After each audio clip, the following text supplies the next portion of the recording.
You'll hear the reaction between baking soda and vinegar.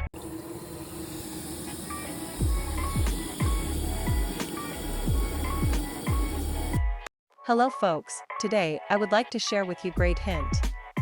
Plumbers shares a trick on how to get rid of dirt and clogs in the sink and bathtub. You only need these two things. Clogs in kitchen and bathroom sinks are a constant issue faced by almost everyone. There's a clever solution. All you'll need: 2 empty glasses, regular vinegar, baking soda, and an electric kettle. Of course, you can go to the store and buy special products that help unclog and clean blocked drains.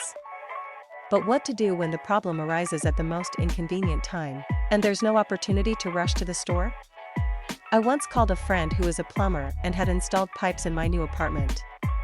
He shared with me a simple trick that allows you to easily clean pipes from dirt. First, pour in 2 tablespoons of baking soda into the drain.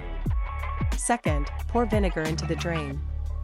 You'll hear the reaction between baking soda and vinegar. The more baking soda and vinegar, the more effectively the drain will be cleaned. Wait for the reaction process to complete, then pour an entire kettle of boiling water. The reaction between baking soda and vinegar will start again. Now, rinse with cold tap water, and the water will quickly drain. You've cleaned everything. It's that easy, and without toxic chemicals. This method allows you to deal with any waste in your pipes. If you liked the video, don't forget to give it a like and subscribe to my channel. Thank you.